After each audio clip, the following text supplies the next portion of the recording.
The late 90s was a time period characterized by a general sense of excitement and anticipation towards the turn of the millennium.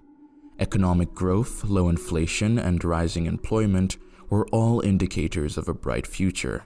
And at the center of all of these things was the rapid advancements of technology, specifically the rise of the internet. The internet. Email is the best. No more computer mumbo jumbo. I send instant messages. Type in the keyword, boom, you're there. America Online now offers more benefits than ever before. And we've spent over $500 million to triple capacity. It's incredibly easy. Everyone in my family. The internet would forever change everything for everyone. And while there was definitely an eagerness for this new technology, this fundamental change in communication and information would also reek of an underlying anxiety. In fact, it seems despite living in what many consider the best time to be alive, there was a foreboding sense of dread in the development of the then modern world. A feeling of apprehension to the rapidly changing world, as well as the dissatisfaction with the mundane monotony of life, would reflect itself all over film and television. Arguably, the most iconic of these depictions of fictional dread comes from the 1999 sci-fi dystopian film, The Matrix.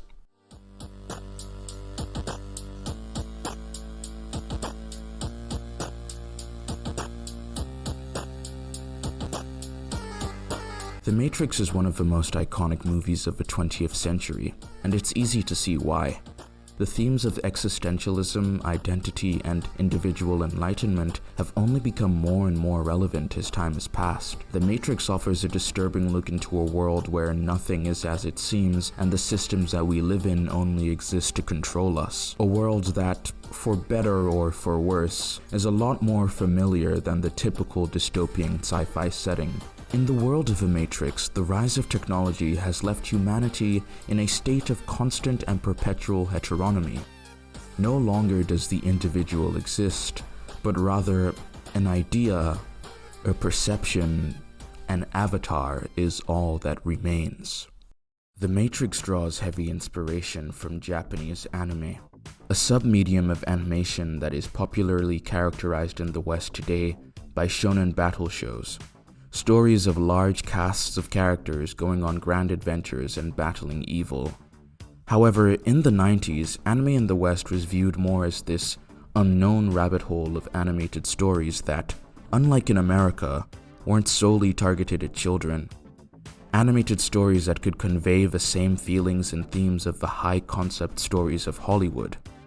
Animated stories that could also convey the rising uncertainty at the dawn of a new millennium.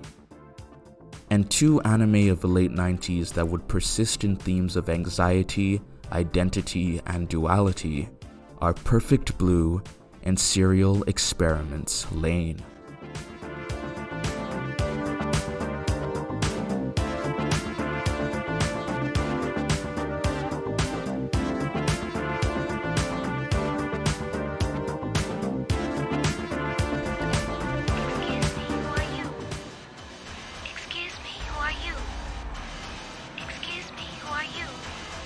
Perfect Blue follows the story of Mima, a young J-pop idol who, after spending years gaining fans as part of an idol group, decides to quit to pursue her career as an actor.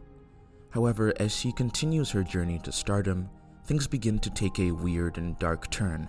She's obsessively stalked by a crazy fan who believes her to now be an imposter, and she herself begins questioning her own identity when her image in the stalker's mind seemingly comes to life and begins terrorizing her and those around her. Throughout the movie, Mima finds herself beginning to question the world around her, slowly losing the ability to discern what is and isn't real, as what's part of her TV shows begin to bleed into her real life. And this is all presented in a way where we, the audience, are put in the same position she is. We're unclear of what is and isn't being framed as real or fictitious. Perfect Blue presents a reality of unreality in its most terrifying form, and sometimes that form transcends our understanding of ourselves. As Mima continues her attempts to unravel the mystery of this newfound unreality, she's faced with the question that ultimately defines the main theme of the entire film. Excuse me, who are you? It seems today that the boundaries between celebrities and their audience are thinner than ever. Thanks to the internet, blogging, and social media, the once distant and untouchable stars of entertainment are now more accessible and relatable than ever. And of course, many of the most known and popular stars today are e-celebrities, people who started their path to fame through the internet and providing entertainment for their fans. This has given rise to probably one of the most strange yet fascinating phenomena of the internet age, the parasocial relationship.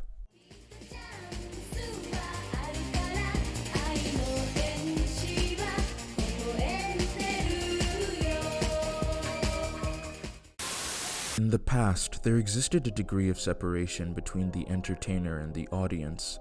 This usually came in the form of high-budget production and elaborate studios that clearly indicated the difference in class between the two parties. Curated talk shows and tabloid press pretty much ensured that we, the audience, never truly felt like we knew our entertainers. We could never enter their reality. But now with the e-celebrity, that barrier no longer exists. Live streamers have chats where they're able to see the comments of potentially thousands of their fans flare into their vision at lightning speeds.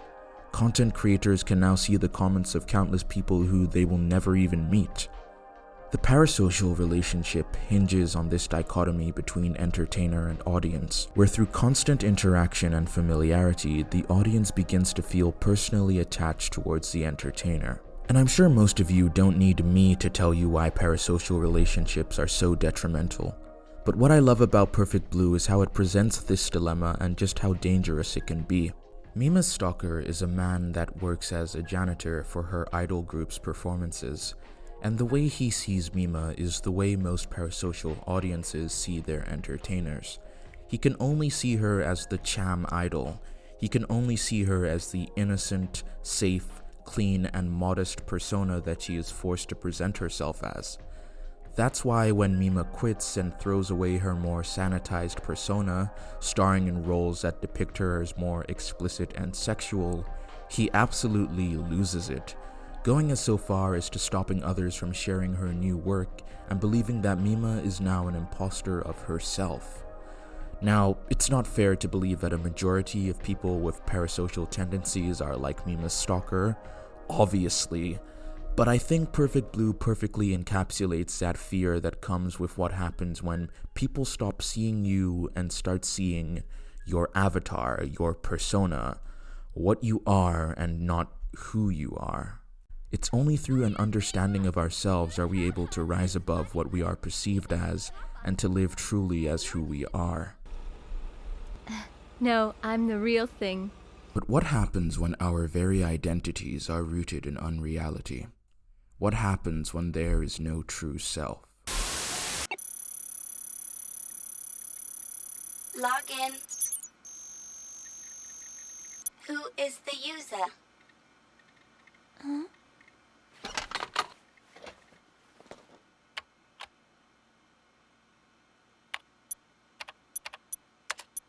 Lain. Serial Experiments Lain is a show with a lot of ideas outside of unreality and identity, but for the sake of this video, we'll keep it relevant to these two themes. The show follows the story of a girl named Lain as she becomes more and more familiar and interconnected with a network system known as The Wired. The Wired is essentially the internet, and the show focuses largely on how Lain relates between the real world and the world that exists within The Wired. Throughout the 13 episodes, The Wired is presented as this omnipresent, almost oppressive force that hangs over the people that use it. People within The Wired become obsessed with their virtual lives, playing dangerous games that lead to death, neglecting their real lives, and in one standout moment showcased in the very first episode, some even choose to abandon their physical presence by ending their lives. The Wired highlights some of the darkest aspects of online existence, from hidden social deviance to the apathetic nature of the anonymous, to the seemingly never-ending surveillance from both the public and organizations. And as Lain continues her descent into digital madness, she's confronted with another version of herself, the Lain of a Wired. You're not me. There's just no way. I'd never do the kind of things that you've been doing. Why is it? Why do I have to feel your body heat? Is there no escaping you? But how can you? I'm Lain just like you are now, aren't I? No! No!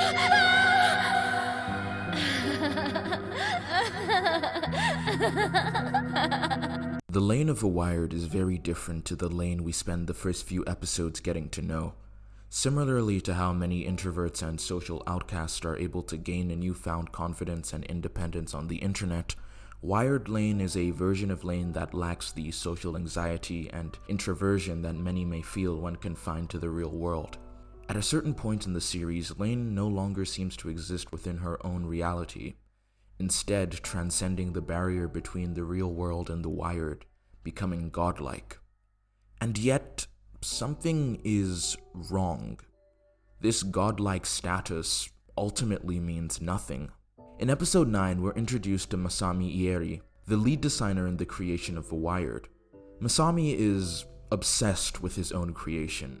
He believes the only way for humanity to truly evolve is by abandoning their physical forms and becoming fully digital. We are led to believe that it is his influence that led to Chisa's suicide in the first episode. Masami is fascinating because he is essentially the opposite of what Lain becomes towards the end of the show. He is someone unable to let go of his status in this unreality, being worshipped by the knights, being omnipresent, and being seen as God.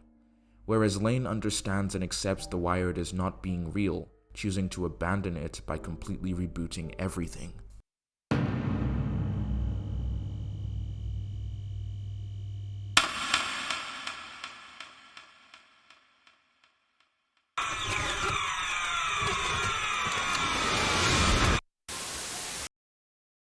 Present day. Present time.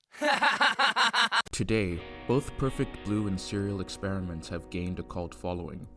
Most of the praise towards these two anime are explicit in mentioning their seemingly prophetic and increasingly relevant nature to the modern world. But I think it's a bit disingenuous to suggest that these works were so far ahead of their time that they could predict the future. If you ask me, I don't even think it's possible for any piece of media to be ahead of its time. At the end of the day, writers, artists, and creators will always be limited to their current vision and understanding of the world. So-called predictions are simply a result of combining said understanding with creativity. The much more unsettling implication is that we as a society are still dealing with the same problems of yesteryear. The Matrix, Perfect Blue, and Serial Experiments Lain are not prophetic or ahead of their time. They're just as relevant now as they were back then. The public consciousness has just finally caught up with the vision of the creators as the themes are more explicitly understood in today's society. Be it escaping the Matrix, destroying the wired, or living as yourself, the message is still clear and will always be relevant. Wake up.